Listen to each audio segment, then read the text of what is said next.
فرزند زہرا یہ حالات برے ہیں۔ کاشانہ بصیرت ایک ایسا مکمل یوٹیوب چینل جس پر محروم بصارت کے لیے بالخصوص اور تمام افراد کے لیے بالعموم سینکڑوں کی تعداد میں اسلامی کتب دستیاب ہیں۔ لہذا گزارش ہے کہ آپ اپنی ذمہ داری نبھاتے ہوئے کاشانہ بصیرت کو سبسکرائب کرنے کے ساتھ ساتھ بیل آئیکن کو پریس کیجئے تاکہ آپ علم کے حصول کے ساتھ ساتھ مذہب اہل بیت کی اشاعت میں بھی اہم کردار ادا کرتے رہیں۔ کاشانہ بصیرت۔ فرزند زہرا یہ حالات برے ہیں۔ بسم اللہ الرحمن الرحیم۔ السلام علیکم۔ یہ کتاب آپ کے لیے کاشانہ بصیرت کی یوٹیوب چینل کی جانب سے ریکارڈ کی جا رہی ہے۔ نام کتاب حیات القلوب جلدوم، تالیف علامہ مجلسی علیہ رحمہ۔ اب ہم کتاب کا پارٹ نمبر 71 پڑھیں گے۔ صفحہ نمبر 692، 692، 43واں باب، فتح مکہ معظمہ کا بیان۔ شیخ مفید، شیخ تبریسی اور ابن شہر آشوب وغیرہ نے روایت کی کہ فتح مکہ ماہ رمضان 8 ہجری میں واقع ہوا اور معتبر حدیثیں اسی پر دلالت کرتی ہیں۔ اکثر لوگوں کا بیان ہے کہ 13 تاریخ چاند کی تھی، بعض نے 20ویں تاریخ کہا ہے، اور اس کا سبب یہ تھا کہ جس سال حدیبیہ میں جناب رسول خدا نے قریش سے صلح کی، خزاعہ کا قبیلہ حضرت کے امان میں داخل ہو گیا اور قبیلہ کنانہ قریش کے امان میں رہے۔ اس عہد پر 2 سال گزرے تھے کہ ایک روز ایک ملعون قبیلہ کنانہ کا حضرت کی ہجو بیٹھا ہوا کر رہا تھا۔ قبیلہ خزاعہ کے ایک شخص نے اس کو منع کیا کہ تجھ کو کیا حق ہے کہ ایسی چیزیں پڑھ رہا ہے، اگر دوبارہ سنا تو تیرا منہ توڑ دوں گا۔ کنانہ ملعون نے نہ مانا اور دوبارہ ہجو کی۔ مرد خزاعی نے ایک گھوسا اس کے منہ پر مارا۔ پھر دونوں نے اپنے اپنے قبیلوں کو مدد کے لیے پکارا، چنانچہ خزاعہ کی تعداد زیادہ تھی، انہوں نے ان سب کو مار کر حرم میں داخل کر دیا اور ان کے بہت سے آدمیوں کو قتل کر دیا۔ قریش نے گھوڑوں اور اسلحوں سے کنانہ کی مدد کی۔ یہ حال دیکھ کر عمرو بن سالم اپنے گھوڑے پر سوار ہو کر حضرت کی خدمت میں آیا اور واقعہ بیان کیا اور اشعار پڑھے، جن میں چند اشعار حضرت سے نصرت کے بارے میں تھے۔ حضرت نے فرمایا، اے عمرو، بس اتنا ہی کافی ہے، اور اٹھ کر خانہ میمونہ میں تشریف لے گئے اور پانی طلب کر کے غسل کیا۔ اثناء غسل میں کہتے جاتے تھے کہ اگر مدد نہ کروں گا تو میری بھی مدد نہ کی جائے گی۔ پھر فارغ ہو کر باہر نکلے اور مکے کا ارادہ کیا اور دعا کی پالنے والے قریش کے جاسوسوں کو روک دے تاکہ ہم ان کی بے خبری میں مکے میں داخل ہو جائیں۔ پھر علی بن ابراہیم، شیخ تبریسی اور شیخ مفید وغیرہ نے متعدد سندوں کے ساتھ روایت کی کہ حاطب بن بلتیہ مسلمان ہو گیا تھا اور ہجرت کر کے مدینے میں آ گیا تھا۔ اس کے اہل و عیال مکے میں تھے۔ چونکہ حضرت کے مکے جانے سے قریش خائف تھے، وہ لوگ حاطب کے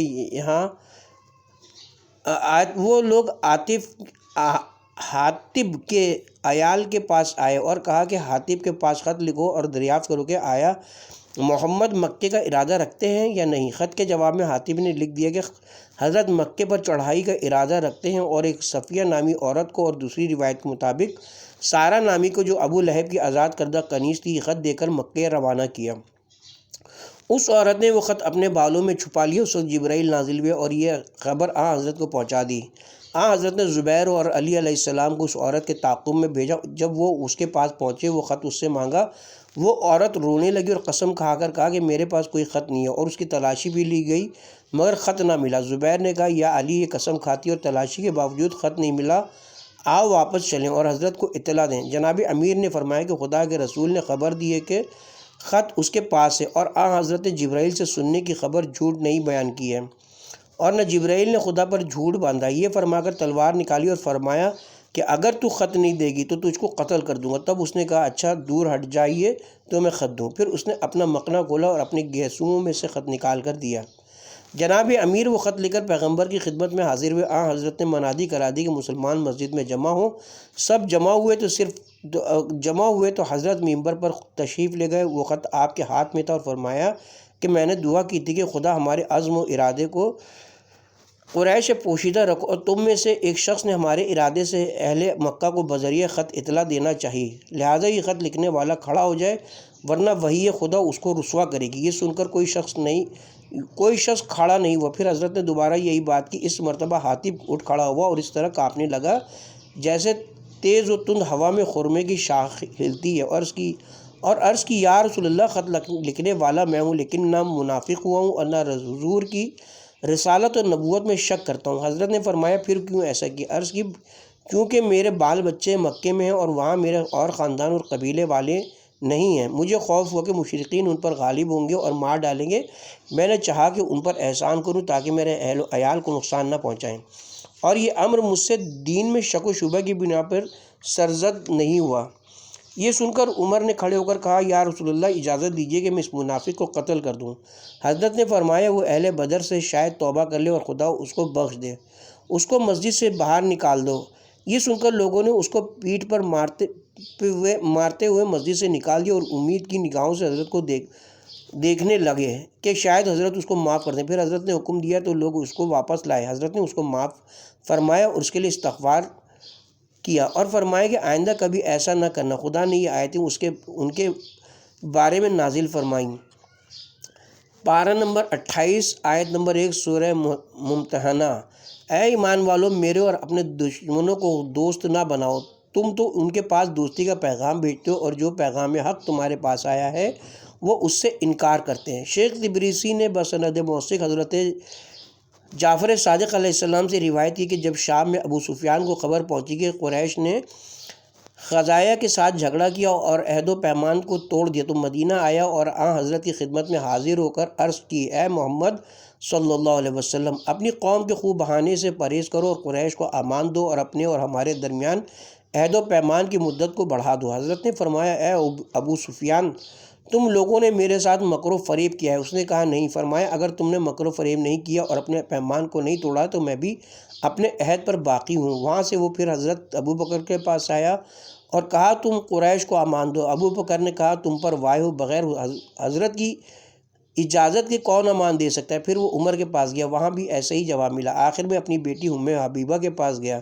جو رسول خدا کی زوجہ تھیں اور بستر پر بیٹھنا چاہتا تھا۔ ام حبیبہ نے فرش کو اٹھا دیا اور نہ چاہا کہ وہ حضرت کے فرش پر بیٹھے۔ ابو سفیان نے کہا بیٹی اس فرش کو مجھ سے بہتر سمجھتی؟ اس نے کہا ہاں، یہ وہ فرش ہے جس پر رسول خدا بیٹھتے ہیں، میں پسند نہیں کر سکتی کہ تم اس پر بیٹھو جبکہ تم مشرک اور نجس ہو۔ وہاں سے ابو سفیان چلا آیا اور جناب سیدہ کے در دولت پر آیا اور کہا اے سید عرب کی بیٹی، قریش کو امان دیجیے اور عہد و پیمان کی مدت بڑھا دیجیے تاکہ سب سے کریم ترین برزیدہ عورتوں میں آپ کا شمار ہو۔ جناب فاطمہ نے فرمایا جس کو خدا کے رسول امان دیں گے میں بھی دوں گی۔ پھر اس نے کہا پھر حضرت حسن و حسین علیہ السلام کو اجازت دیجیے کہ وہ قریش کو امان دیں۔ فرمایا وہ بھی اپنے نانا کی اجازت کے بغیر کوئی کام نہیں کرتے۔ پھر وہاں سے وہ امیر المومنین کی خدمت میں پہنچا اور کہا کہ آپ کی مجھ سے قرابت تمام قوم سے قریب تر ہے، میرے لیے ہر طرف دروازے بند ہو چکے ہیں اور میں اپنے معاملے میں حیران ہوں، میرے لیے جو مناسب امر ہو پیدا کیجیے۔ حضرت جناب امیر نے فرمایا تو قریش کا سردار ہے، جا مسجد کے دروازے پہ کھڑا ہو جا اور کہہ کہ میں قریش میں امان رکھتا ہوں اور سوار ہو کر اپنی قوم کے پاس چلا جا۔ ابو سفیان نے کہا اگر ایسا کروں گا تو مجھے کچھ فائدہ ہوگا؟ حضرت نے فرمایا کہ مجھے نہیں معلوم کہ اس سے تجھ کو کیا فائدہ ہوگا یا نہ ہوگا، لیکن اس کے سوا کوئی چارہ تیرے لیے نہیں سمجھتا ہوں۔ غرض وہ جناب رسول خدا صلی اللہ علیہ وسلم کی مسجد کے دروازے پر آیا اور چلا کر بولا کہ میں قریش کے درمیان امان و پیمان قرار دیتا ہوں، اور اپنے اونٹ پر سوار ہو کر مکے چلا گیا۔ قریش نے اس سے پوچھا کہ تو نے کیا کیا؟ اس نے کہا میں گیا اور محمد سے گفتگو کی، پھر ابو بکر و عمر کے پاس گیا، ان سے بھی کوئی بات نہ بن سکی، پھر فاطمہ کے پاس حاضر ہوا، ان سے بھی کوئی صورت معلوم نہ ہوئی، آخر علی کے پاس پہنچا، انہوں نے میرے لیے مناسب سمجھا، میں نے ان کے کہنے پر عمل کیا اور واپس آ گیا۔ قریش نے کہا علی نے تجھ کو بیوقوف بنایا، تو خود قریش کو امان دیتا ہے۔ غرض جناب رسول خدا صلی اللہ علیہ وسلم دوسری ماہ رمضان المبارک روز جمعہ نماز عصر کے بعد مدینے سے روانہ ہوئے اور ابو لبابہ بن عبد المنذر کو مدینے میں خلیفہ مقرر فرمایا اور ہر قوم کے بزرگوں کو طلب فرما کر مکہ بھیجا کہ اپنی اپنی قوم کو لے آ کر آمیں اور حضرت کے ساتھ ہو جائیں۔ اور حضرت امام محمد باقر علیہ السلام سے منقول ہے کہ جب حضرت مکے کی جانب متوجہ ہوئے روزے سے تھے۔ جب کراؤل نعیم تک پہنچے تو فرمایا کہ سب لوگ روزے افطار کر لیں اور خود بھی افطار کر لیا، اور بعض نے نہ کیا۔ جن لوگوں نے افطار نہیں کیا ان کا نام آسی رکھا، وہ اور ان کی تمام اولاد قیامت تک آسی ہی نام پڑ گئے۔ حضرت امام محمد باقر علیہ السلام نے فرمایا میں ان کے فرزندوں کو پہچانتا ہوں۔ غرض حضرت روانہ ہوئے اور مراؤل زہران تک پہنچے۔ اس وقت 10,000 اشخاص حضرت کے ہمرکاب تھے، 400 گھوڑے سوار تھے۔ خداوند عالم نے حضرت کے آنے کی خبر قریش سے پوشیدہ رکھی تھی۔ اسی رات ابو سفیان اور حکیم بن حرام اور بدیل بن ورقہ مدینے سے نکلے، اور جناب عباس اس سے پہلے ابو سفیان بن الحارث اور عبداللہ بن امیہ کو لے کر حضرت کے استقبال کے لیے نکل چکے تھے، اور وہ سنیت العقاب میں حضرت کے پاس پہنچ گئے تھے۔ حضرت اپنے خیمے میں تھے۔ اس روز حضرت کے پاسبان و محافظ زیاد بن اسید تھے۔ انہوں نے عباس کو دیکھا تو حضرت کی خدمت میں جانے کی اجازت دے دی اور دوسروں کو واپس کر دیا۔ عباس حضرت کی خدمت میں آئے اور سلام کیا اور کہا میرے باپ ماں آپ پر فدا ہوں، یہ آپ کے چچا اور پھوپھی کے لڑکے توبہ کرتے ہوئے آپ کے پاس آئے ہیں۔ حضرت نے فرمایا مجھے ان کی ضرورت نہیں، میرے چچا زاد بھائی نے میری ہتک کے حرمت کی ہے، اور میرا پھوپھی زاد بھائی وہ ہے جو مکے میں کہتا پھرتا تھا کہ جب تک میرے لیے زمین سے ایک چشمہ یا ایک سونے کا مکان نہ نکالو گے یا آسمان پر جا کر نہ دکھاؤ گے، ایمان نہ لاؤں گا۔ عباس یہ سن کر باہر گئے تو سلمہ نے ان کی سفارش کی اور کہا میرے باپ ماں آپ پر فدا ہوں، یا رسول اللہ آپ کے چچا کا لڑکا توبہ کر کے آیا ہے، اور وہ آپ کے احسان سے لوگوں میں سب سے زیادہ محروم نہیں ہو سکتا، اور میرا بھائی جو آپ کی پھوپھی کا بیٹا ہے اور آپ کا داماد ہے، اس کو محروم نہ کیجیے۔ اسی اثنا میں باہر سے ابو سفیان نے پکار کر کہا کہ یا رسول اللہ ہمارے لیے یوسف کے مانند ہو جائیے جیسا انہوں نے اپنے بھائیوں کے ساتھ سلوک کیا تھا۔ غرض حضرت نے ان دونوں کو بلایا اور ان کی توبہ قبول فرمائی۔ پھر عباس نے کہا کہ اگر حضرت جبر و قہر کے ساتھ مکے میں داخل ہوں گے تو تمام قریش بے امان ہلاک ہو جائیں گے۔ پھر حضرت عباس خچر پر سوار ہوئے اور ادھر ادھر گھومنے لگے کہ شاید کوئی لکڑہارا یا دودھ فروش نظر آ جائے تو اس کے ذریعے مکے والوں کو آگاہ کر دیں کہ ان کے سردار حضرت کی خدمت میں حاضر ہو کر اہل مکہ کے لیے امان طلب کریں۔ اسی خیال میں تیزی سے چلے جا رہے تھے کہ ابو سفیان بن حرب، حکیم بن حرام اور بدیل بن ورقہ کے نزدیک پہنچے۔ ابو سفیان نے بدیل سے پوچھا کہ یہ دور دور تک آگ کیسی روشن ہے؟ بدیل کہہ رہا تھا کہ قبیلہ خزاعہ کے لوگ ہیں۔ ابو سفیان نے کہا قبیلہ خزاعہ کے لوگ تو تھوڑے سے، اس قدر آگ ان کے ہاں نہیں ہو سکتی، شاید قبیلہ تمیم یا ربیہ ہوں گے۔ جناب عباس نے ابو سفیان کی آواز سنی اور پہچان لیا اور اس کو پکار کر اس نے کہا لبیک، تم کون ہو؟ عباس نے کہا میں ہوں۔ ابو سفیان نے کہا میرے ماں باپ تم پر فدا ہوں، یہ آگ کیسی؟ فرمایا رسول خدا 12,000 مسلمانوں کے ساتھ آئے ہیں کہ مکے میں داخل ہوں۔ ابو سفیان گھبرا کر بولا اب کیا کرنا چاہیے؟ فرمایا میرے پیچھے خچر پر بیٹھ جا اور چل، میں تیرے واسطے پیغمبر سے امان طلب کر لوں۔ جناب عباس کہتے ہیں کہ میں نے اس کو اپنے پیچھے خچر پر سوار کر لیا اور لشکر ظفر پیکر کی طرف متوجہ ہوا۔ جس قبیلے کے پاس سے ہم گزرتے تھے وہ مجھ کو پہچان کر استقبال کرتے اور کہتے رسول اللہ کے چچا ہیں، چھوڑ دو کہ چلے جائیں، یہاں تک کہ ہم عمر کے خیمے کے پاس پہنچ گئے۔ عمر نے ابو سفیان کو پہچان لیا اور کہا اے دشمن خدا، الحمدللہ کہ تو ہمارے قبضے میں آ گیا، اور حضرت کے خیمے کی طرف دوڑے۔ میں نے بھی اپنا خچر تیز دوڑایا یہاں تک کہ ہم ایک ساتھ حضرت کے خیمے کے دروازے پر پہنچے، لیکن وہ سبقت کر کے خیمے میں داخل ہو گئے اور کہا یا رسول اللہ، ابو سفیان کو بلا کسی عہد و پیمان کے لائے ہیں، اجازت دیجیے کہ میں اس کی گردن مار دوں۔ اور عمر کی یہ ہمیشہ عادت تھی کہ کسی قیدی کو یا کسی بے بسی کو دیکھتے یا کسی بے بس کو دیکھتے تو ان کی بہادری کی آگ بھڑک جاتی تھی، لیکن میدان جنگ میں جب کسی دشمن کو دیکھتے تو اس کے مقابلے سے گریز کر جاتے، اور کسی مارکے میں کسی نے ان کی بہادری نہ دیکھی۔ عباس کہتے ہیں کہ میں بھی داخل خیمہ ہوا اور حضرت کے سرانے بیٹھ گیا اور عرض کی میرے باپ ماں آپ پر فدا ہوں، ابو سفیان کو میں لایا ہوں۔ فرمایا اس کو بلاؤ۔ غرض وہ سامنے آئے اور نہایت ذلت سے حضرت کی خدمت میں حاضر ہوا، کھڑا ہوا۔ حضرت نے فرمایا کہ اب بھی وقت نہیں آیا کہ تو خدا کی وحدانیت اور میری رسالت کی گواہی دے۔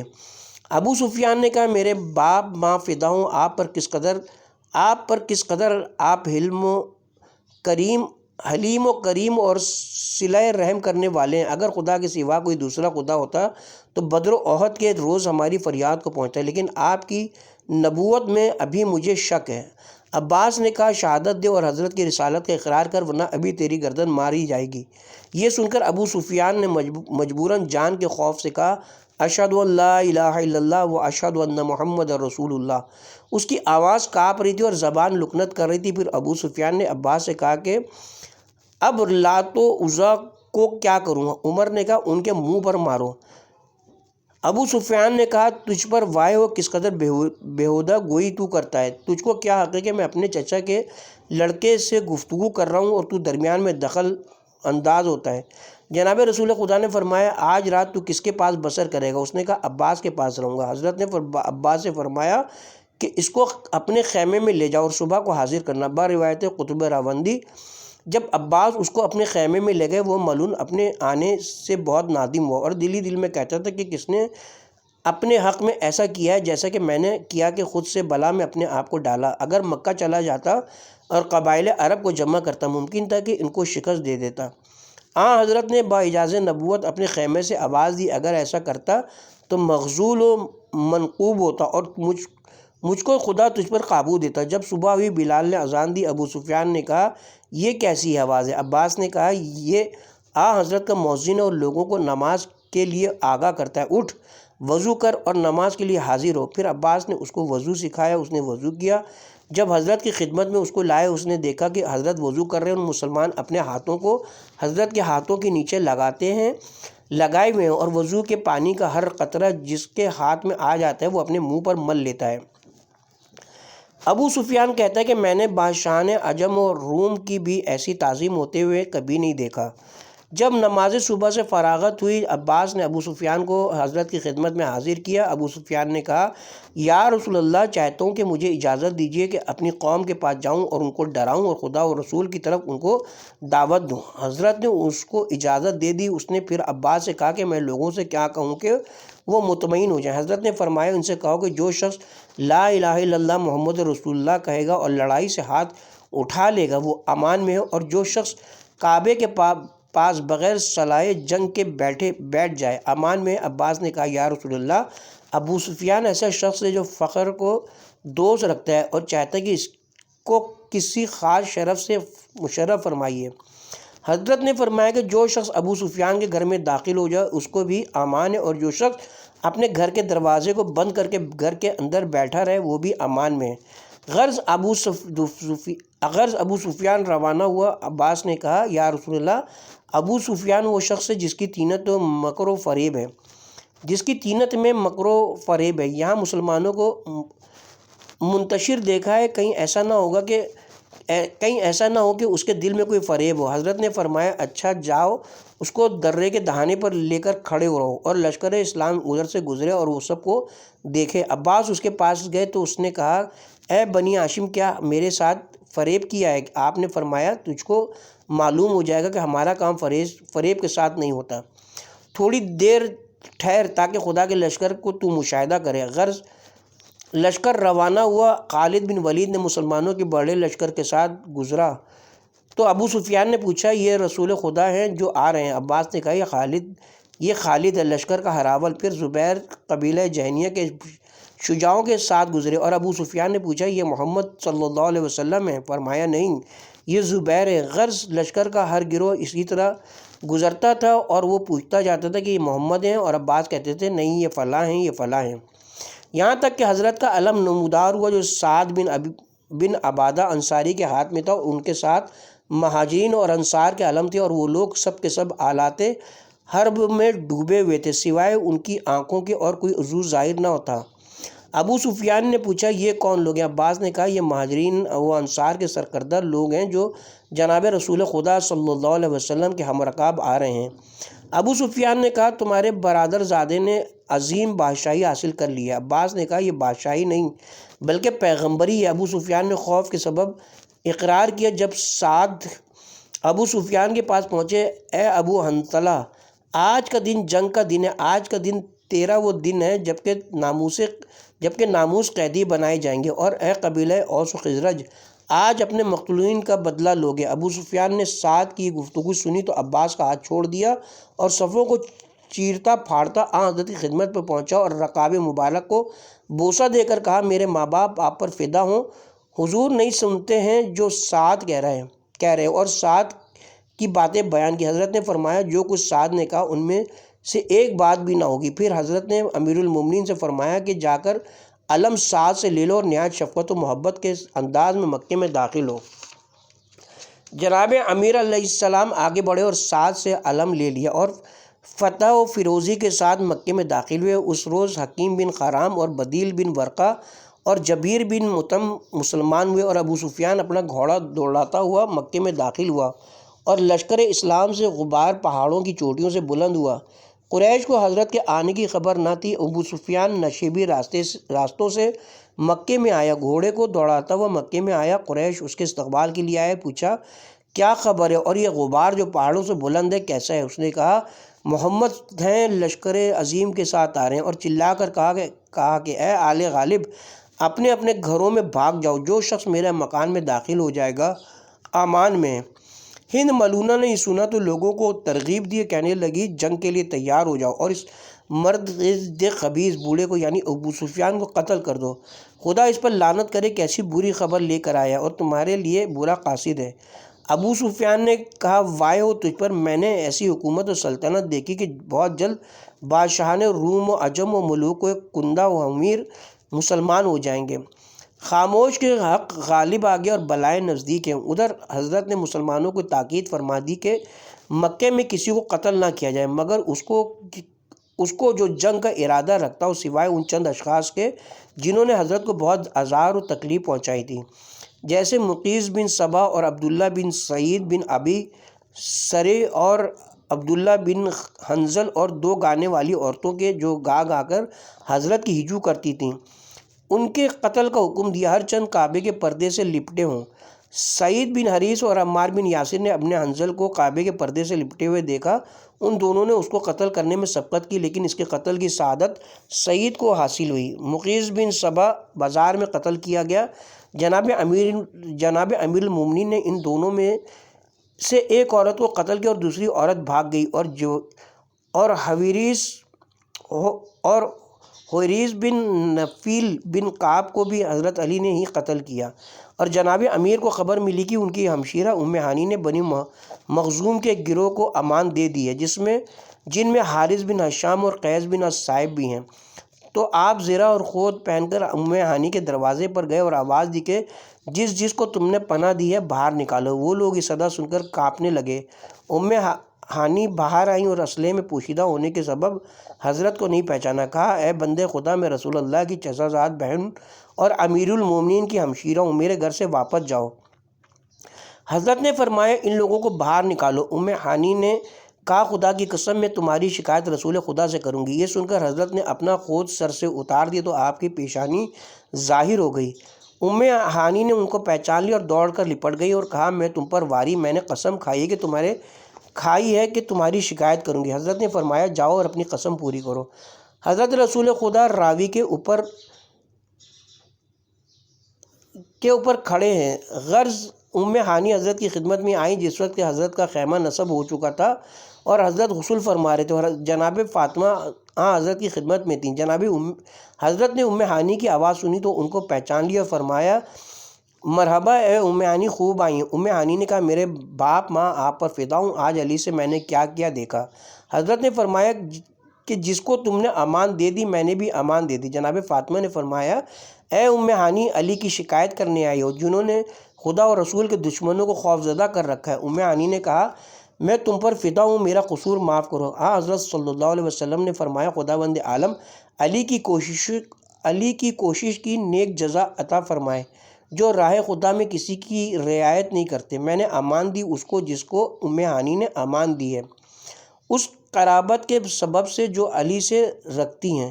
شیخ تبریسی نے بسند موثق حضرت صادق علیہ السلام سے روایت کی کہ جب حضرت فتح مکہ کے روز مکے میں داخل ہوئے، پوچھا کہ کعبے کی چابی کس کے پاس ہے؟ لوگوں نے کہا، شیبہ کی ماں کے پاس ہے۔ حضرت نے شیبہ کو بلایا اور فرمایا کہ اپنی ماں سے چابی مانگ لاؤ۔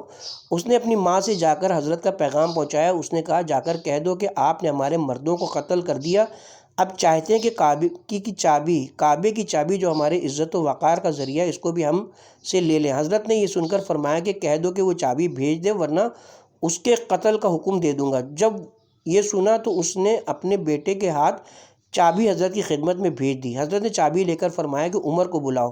وہ حاضر ہوئے تو فرمایا تم نے میری تکذیب کی تھی اور میرے خواب کو جھوٹا سمجھا تھا، یہ ہے میرے خواب کی تعبیر۔ پھر حضرت نے کعبے کو کھولا اور کنجیوں کو پوشیدہ کر دیا۔ اسی روز سے یہ مقرر ہو گیا کہ جب کعبے کو کھولتے ہیں کنجیوں کو چھپا دیتے ہیں۔ حضرت نے اس کے لڑکے کو بلایا اور اس کی چادر میں کنجی رکھ دی اور فرمایا لے جا کر کنجی اپنی ماں کو دے دو اور کہو کہ یہ تمہارے ہی پاس رہے گی، اور آج تک کعبے کی کلید برداری اولاد شیبہ میں مستقل ہے، اور حضرت صاحب الامر ان سے کنجی لیں گے اور ان کے ہاتھوں کو قطع کریں گے اور کعبے پر لٹکا دیں گے اور ندا دیں گے کہ یہ لوگ کعبے کے چور ہیں۔ کلینی نے بسند صحیح حضرت صادق علیہ السلام سے روایت کی کہ جب حضرت صلی اللہ علیہ وسلم کعبے میں داخل ہوئے، ہجرہ اسماعیل میں 360 بت رکھے ہوئے تھے۔ حضرت جس بت کے پاس پہنچتے اپنے عصا سے اس کی آنکھ یا شکم پر مارتے اور فرماتے جاء الحق و زہق الباطل ان الباطل کان زہوقا۔ پارہ نمبر 15 آیت نمبر 81 سورہ بنی اسرائیل۔ حق آ گیا اور باطل مٹ گیا اور باطل مٹنے والا ہی ہے۔ اسی وقت وہ بت منہ کے بل گر پڑتا اور اہل مکہ دل ہی دل میں کہتے کہ محمد صلی اللہ علیہ وسلم سے بڑھ کر ہم نے کوئی ساحر نہیں دیکھا۔ ابن بابویا نے بسند صحیح حضرت صادق علیہ السلام سے روایت کی کہ رسول اللہ جب فتح مکہ کے روز داخل مکہ ہوئے، کوہ صفا پر کھڑے ہو کر فرمایا اے فرزندان ہاشم اور اے فرزندان عبد المطلب، میں تمہاری طرف خدا کا رسول ہوں، تم کہو کہ خود محمد ہم میں سے ہیں اور جو چاہو کرو، خدا کی قسم تم میں یا غیروں میں سے میرا وہی دوست ہے جو پرہیزگار ہوگا۔ ایسا نہ ہو کہ قیامت کے روز تم اپنی گردنوں پر دنیا کا وبال لادے ہوئے آؤ اور دوسرے آخرت کی ثواب اپنی گردنوں پر لیے ہوئے ہوں۔ میں نے اپنے اور خدا کے درمیان تم پر عذر قطع کر دیا اور حجت تمام کر دی۔ میرا عمل میرے ساتھ اور تمہارا عمل تمہارے ساتھ ہوگا، مجھ کو تمہارے عمل کے بدلے گرفتار نہ کریں گے۔ کلینی اور علی بن ابراہیم نے بسندائے معتبر حضرت صادق علیہ السلام سے روایت کی کہ حضرت روز فتح مکہ مسجد میں بیٹھے ہوئے لوگوں سے بیعت لے رہے تھے۔ نماز ظہر کا وقت آیا تو حضرت نے نماز ادا کی، پھر بیعت لینے لگے۔ عصر کا وقت آیا تو نماز سے فارغ ہو کر عورتوں سے بیعت لینے کے لیے بیٹھے تو خدا نے یہ آیتیں نازل فرمائیں۔ پارہ نمبر 28 آیت نمبر 12 سورہ ممتنہ، یعنی اے پیغمبر جب تمہارے پاس مومنہ عورتیں آئیں تاکہ بیعت کریں ان باتوں پر کہ خدا کے سوا کسی کو شریک قرار نہ دیں گی، چوری نہ کریں گی، زنا نہ کریں گی اور اپنی اولاد کو قتل نہ کریں گی، اور کسی پر بہتان اپنے ہاتھوں اور پیروں سے نہ باندھیں گی، یعنی وہ دوسروں کی اولاد کو اپنے شوہر سے منسوب نہ کریں گی اور تمہاری نافرمانی نہ کریں گی، اور ہر امر نیک کو جس کو کا تم ان کو حکم دو گے عمل میں لاویں گی تو ان سے بیعت لے لو اور خدا سے ان کے واسطے آمرزش طلب کرو، بے شک خدا بڑا بخشنے والا اور مہربان ہے۔ جب حضرت نے یہ آیتیں پڑھ کر ان کو سنائی تو ہند نے کہا ہم نے لڑکوں کو پال کر بڑا کیا اور تم نے ان کو قتل کیا۔ حکیم بنت حارث بن ہشام نے جو اکرمہ پسر ابو جہل کی زوجہ تھی کہا یا رسول اللہ وہ کون سا معروف حکم ہے جس کے بارے میں خدا نے فرمایا کہ آپ کی مخالفت نہ کریں؟ حضرت نے فرمایا مصیبتوں میں اپنے منہ پر تماچے مت مارو، اپنے رخساروں کو زخمی مت کرو، اپنے بال مت نوچو اور گریبان نہ پھاڑو، اپنے لباس کو سیاہ مت کرو اور واویلا مت کرو۔ غرض انہی شرطوں پر ان سے بیعت لی۔ پھر عورتوں نے کہا یا رسول اللہ آپ سے ہم کس طرح بیعت کریں؟ حضرت نے فرمایا میں عورتوں کے ہاتھوں پر ہاتھ نہیں رکھتا۔ پھر ایک پیالے میں پانی منگوایا اور اپنا دست مبارک اس میں ڈال دیا اور نکال لیا اور فرمایا کہ اپنے ہاتھوں کو قضا میں داخل کرو، یہی تمہاری بیعت ہے۔ امام نے فرمایا کہ جناب رسول خدا صلی اللہ علیہ وسلم کا دست طاہر اسے پاکیزہ تھا کہ نامحرم عورتوں کے ہاتھوں میں پہنچتا۔ شیخ تبریسی نے روایت کی کہ حضرت نے کوہ صفا پر عورتوں سے بیعت لی۔ ہند جگر خوارہ ملونہ چہرے پر نقاب ڈالے ہوئے عورتوں کے درمیان بیٹھی تھی اور حضرت کی جانب سے خوفزدہ تھی۔ جب حضرت نے فرمایا کہ میں تم سے اس شرط پر بیعت لیتا ہوں کہ شرک مت کرنا، ہند نے کہا ہم سے شرطیں لیتے ہیں اور مردوں سے نہیں لیں، جب حضرت نے فرمایا کہ چوری نہ کرنا تو ہند بولی کہ ابو سفیان ایک مرد بخیل ہے، اس کے مال میں سے میں نے کچھ لے لیا ہے، نہیں معلوم اس نے وہ میرے لیے حلال کیا یا نہیں۔ یہ سن کر ابو سفیان نے کہا جو کچھ لے چکی وہ بھی اور آئندہ جو اور لے گی وہ سب میں نے تیرے لیے حلال کیا۔ حضرت یہ سن کر مسکرائے اور اس کو پہچان کر فرمایا کہ تو ہی ہند ہے، عقبہ کی لڑکی؟ اس نے کہا ہاں، جو کچھ گزر چکا ہے اسے معاف فرما دیجئے تاکہ خدا آپ کو معاف کرے۔ پھر حضرت نے فرمایا کہ زنا مت کرنا۔ ہند نے کہا کہ کیا آزاد عورت بھی زنا کرتی ہے؟ یہ سن کر عمر ہنسے، اس لیے کہ ایام جاہلیت میں اس سے زنا کر چکے تھے اور ہند مشہور زناکار تھی اور معاویہ زنائی سے پیدا ہوا تھا۔ پھر حضرت نے فرمایا اپنی اولاد کو مت مارنا۔ ہند نے کہا ہم نے اپنی اولاد کو چھوٹے سے بڑا کیا اور آپ نے ان کو قتل کیا، اور یہ اس سبب سے کہا تھا کہ بدر کی جنگ میں اس کے بیٹے حنظلہ کو امیر المومنین نے قتل کیا تھا۔ پھر حضرت نے یہ سن کر تبسم فرمایا اور پھر جب حضرت نے فرمایا کہ کسی پر بہتان نہ لگانا، ہند نے کہا بہتان ایک فعل قبیح ہے، آپ ہم کو رشد و صلاح اور اخلاق پسندیدہ کا حکم دیتے ہیں۔ جب حضرت نے فرمایا کہ امر معروف میں نافرمانی مت کرنا، ہند نے کہا ہم جب یہاں بیٹھے ہیں امید نہیں کہ آپ کی نافرمانی کریں گے۔ ابن شہر عاشوب نے روایت کی کہ روز فتح مکہ عثمان بن ابی طلحہ عبدی کعبے کا دروازہ بند کر کے کوٹھے پر چلا گیا۔ لوگوں نے اس سے کہا کہ کنجی دے دو، رسول خدا مانگ رہے۔ اس نے کہا اگر میں جانتا کہ وہ خدا کے رسول ہیں تو کنجی ان سے نہ روکتا۔ یہ سن کر امیر المومنین کعبے کی چھت پر گئے اور اس کا ہاتھ مروڑ کر چابی چھین لی اور حضرت کی خدمت میں حاضر کی۔ حضرت نے دروازہ کھولا اور کعبے میں داخل ہوئے اور 2 رکعت نماز پڑھی۔ جب باہر نکلے تو عباس نے ان سے پوچھا کہ چابی اس کو واپس دیں گے؟ اس وقت یہ آیت نازل ہوئی، پارہ نمبر 5 آیت نمبر 58 سورہ نساء۔ ترجمہ: اے ایمان والو، خدا تمہیں حکم دیتا ہے کہ لوگوں کی امانتیں ان کے حوالے کر دو۔ تو حضرت نے عثمان کو بلا کر کنجی اس کو دے دی۔ جب اس نے سنا کہ خدا نے یہ حکم دیا تو وہ مسلمان ہو گیا۔ عیاشی نے حضرت صادق علیہ السلام سے روایت کی کہ روز فتح مکہ حضرت صلی اللہ علیہ وسلم نے فرمایا کہ قریش کے بتوں کو مسجد سے باہر کر دیں اور توڑ ڈالیں۔ قریش کا ایک بت کوہ مروہ پر رکھا ہوا تھا۔ انہوں نے حضرت سے التجا کی کہ اس کو نہ توڑیں۔ حضرت نے تھوڑا تأمل کیا، پھر فرمایا کہ اس کو بھی توڑ ڈالو۔ اس وقت یہ آیت نازل ہوئی، پارہ نمبر 15 آیت نمبر 74 سورہ بنی اسرائیل۔ اگر ایسا نہ ہوتا کہ ہم تم کو ثابت رکھتے، بے شک نزدیک تھا کہ تم ان کی جانب جھک جاتے۔ جب حضرت امام حسن عسکری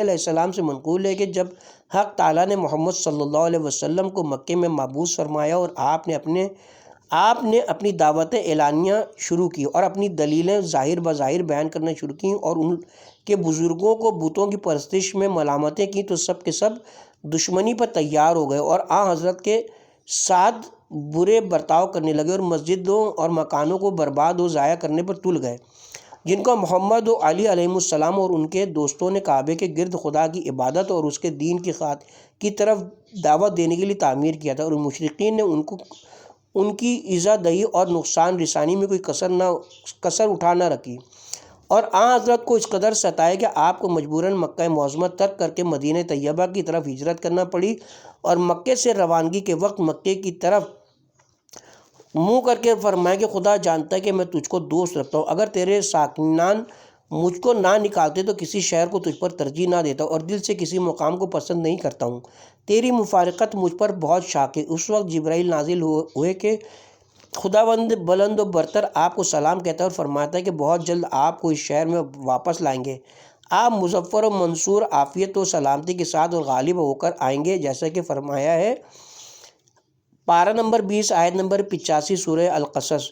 بے شک جس نے تم پر قرآن کا پہنچانا واجب کیا ہے، یقیناً وہ تمہارے وطن میں تم کو واپس لائے گا۔ جب حضرت نے خدا کے اس وعدے کی خبر اپنے اصحاب کو دی اور اہل مکہ نے بھی سنا تو انہوں نے مذاق اڑایا اور یہ بات یقین نہ کی کہ کبھی حضرت مکے کی طرف واپس آئیں گے۔ پھر خداوند عالم نے یہ اطلاع بھیجی کہ بہت جلد میں اہل مکہ پر تم کو فتح یاب کروں گا اور اس شہر میں میرا حکم نافذ ہوگا، اور جلد مشرکین کو کعبے میں داخل ہونے سے روک دوں گا کہ ان میں سے کوئی ایک بھی داخل نہ ہوگا، لیکن پوشیدہ طور سے خوفزدہ اور قتل سے ڈرتا ہوا۔ تو خدا کا یہ وعدہ پورا ہوا اور حضرت نے مکہ فتح کیا تو غالب ہو کر داخل مکہ ہوئے اور آپ کا حکم وہاں جاری ہوا اور عتاب بن اسید کو ان پر امیر مقرر فرمایا۔ اب جب اہل مکہ کو اس کا امیر ہونا معلوم ہوا تو کہنے لگے کہ محمد ہمیشہ ہمارے حقوق پامال کرتے ہیں اور ہم کو ذلیل کرتے ہیں، یہاں تک کہ 18 سالہ لڑکے کو ہمارا حاکم بنا دیا، حالانکہ ہم میں صاحبان عقل و تدبیر بزرگ موجود ہیں اور ہم حرم خدا کے ہمسایہ ہیں اور ہمارا شہر زمین پر سب سے بہتر خطہ ہے۔ حضرت نے عتاب کی امارت کے لیے جو تحریر لکھی اس کا سرنامہ یوں مرقوم فرمایا کہ یہ نامہ ہے محمد رسول خدا صلی اللہ علیہ وسلم کی جانب سے خانہ خدا کے ہمسایوں اور مجاوروں کے نام، اما بعد میں تم میں سے جو بھی خدا اور خدا کے رسول محمد پر ایمان لایا اور ان کے اقوال کی تصدیق کرتا ہے اور ان کے کردار کو صحیح سمجھتا ہے، اور محمد کے بعد علی جو ان کے بھائی اور وسیع اور بہترین خلق ہیں، دوستی و محبت رکھتا ہے تو وہ ہم میں سے ہے اور اس کی بازگشت ہماری طرف ہے، اور جو شخص ان میں سے کسی ایک کی مخالفت کرتا ہے تو وہ دور ہی رہے کیونکہ وہ اہل جہنم سے ہے اور خدا اس کے کسی اعمال کو قبول نہ کرے گا، اگرچہ بہت بلند و عظیم ہو، وہ ہمیشہ جہنم میں عذاب الہی میں مبتلا رہے گا۔ بے شک محمد خدا کے رسول ہیں، عتاب بن اسید پر لازم قرار دیا ہے اور تمہارے احکام اور امور صلاح اس کے سپرد کیا ہے تاکہ وہ تمہارے غافل لوگوں کو تنبیہ کرے اور جاہلوں کو تعلیم دے اور تمہاری پریشانی کے معاملات کی اصلاح کرے، اور جو شخص احکام الہی سے انحراف کرے اس کو سزا دے، اور اس کو اس لیے تمہارا حاکم قرار دیا کہ میں جانتا ہوں کہ وہ تم سے فضل و شرف میں زیادہ ہے اور محمد رسول خدا کی محبت اور علی ولی خدا کی دوستی رکھتا ہے، لہٰذا وہ ہمارا خادم اور دین میں ہمارا بھائی ہے، ہمارے دوستوں کا دوست اور ہمارے دشمنوں کا دشمن ہے، اور تمہارے واسطے سایہ دار آسمان اور راحت رساں زمین اور چمکنے والے آفتاب ہیں۔ خدا نے اس کو تم سب پر محمد اور علی اور ان کی آل طاہرہ علیہم السلام و صلوات السلام کی محبت اور دوستی میں فضیلت دی ہے۔ وہ تمہارا حاکم ہے کہ خدا کا حکم تمہارے درمیان جاری کرے، خدا اس سے اپنی توفیق برطرف نہ کرے، جس طرح اس کے دل کو محبت محمد و علی علیہم السلام سے معمور فرمایا، اس کو کسی معاملے میں مجھ سے خط و کتابت کے ذریعے صلاح و مشورے کی ضرورت نہ ہوگی۔ جو کچھ تمہارے اس کے درمیان امور ہوں گے خدا ان کے بارے میں اس پر صحیح صورت الہام فرمائے گا، لہٰذا تم میں سے جو شخص اس کی اطاعت کرے گا خدا سے بہتر بدلہ اور عمدہ اجر کا امیدوار ہوگا، اور جو شخص اس کی مخالفت کرے گا تو خدا کے عذاب سخت میں مبتلا ہوگا، اور اس کی کمسینی کو تم میں سے کوئی اس کی مخالفت کا بہانہ قرار نہ دے، کیونکہ عمر کی زیادتی کے سبب کوئی افضل نہیں ہوتا ہے، بلکہ جو افضل ہوتا ہے وہی بزرگ تر ہوتا ہے، اور وہ ہمارے دوستوں کی دوستی اور دشمنوں کے ساتھ دشمنی میں تم سے بہت زیادہ ہے، اسی سبب سے ہم نے اس کو تم پر امیر مقرر کیا ہے، لہٰذا جو اس کی اطاعت کرے کیا کہنا اس کی سعادت مندی کا، اور جو شخص اس کی مخالفت کرے گا اس کا عذاب دوسروں کی گردن پر نہ ہوگا۔ عتاب اس پروانہ سرور کائنات کو لے کر وارد مکہ ہوا اور ان کے مجمع میں کھڑا ہوا اور کہا، اے گروہ اہل مکہ، جناب رسول خدا نے مجھ کو تمہاری طرف بھیجا ہے کہ تمہارے منافقوں کے واسطے جلا ڈالنے والا انگارہ ہوں، تمہارے مومنین کے لیے رحمت و برکت ثابت ہوں، اور میں مومن و منافق کو بخوبی پہچانتا ہوں، اور بہت جلد نماز کے لیے منادی کراؤں گا جس میں تم لوگ حاضر ہو، اس وقت میں دیکھوں گا جو تم میں سے مسلمانوں کی جماعت میں حاضر ہوگا اس پر مومنین کے احکام کروں گا، اور جو حاضر نہ ہوگا اگر اس کا کوئی معقول عذر ہوگا تو اس کو معذور سمجھوں گا، ورنہ خدا اور رسول کے حکم کے مطابق اس کی گردن اڑا دوں گا، تاکہ حرم خدا کو منافقوں کے ناپاک و نجس وجود سے پاک کر دوں۔ یاد رکھو کہ صدقہ و سچائی امانت ہے، اور ہر جھوٹ اور فجور خیانت ہے، اور گناہ و بدی کسی جماعت میں رائج نہیں ہوتی مگر یہ کہ خدا ان پر ذلت و خواری مسلط فرماتا ہے، اور جان لو کہ تمہارے قوی لوگ میرے نزدیک کمزور ہیں جب تک کہ کمزوروں کا حق ان سے نہ دلا دوں گا، اور تمہارے کمزور لوگ میرے نزدیک قوی ہیں جب تک ان کا حق سرکشوں سے نہ لے لوں گا، لہذا خدا سے ڈرو اور اپنی جانوں کو اس کی اطاعت میں شریک بناؤ، اور اپنے نفسوں کو اپنے پروردگار کی مخالفت میں ذلیل مت کرو، غرض حکم الہی حق و عدالت کے ساتھ ان میں جاری کیا، اور مومنوں کو عزیز اور منافقوں کو ذلیل کیا۔ اس کے ساتھ ہی 43واں باب فتح مکہ معظمہ کا بیان اختتام کو پہنچا، اور یہاں پہ کتاب کا پارٹ نمبر 71 بھی اپنے اختتام کو پہنچتا ہے۔ اور پارٹ نمبر 72 کا آغاز ہم 44واں باب غزوہ حنین اور اس کے قبل و بعد غزوہ تبوک تک کے تمام حالات سے کریں گے انشاءاللہ۔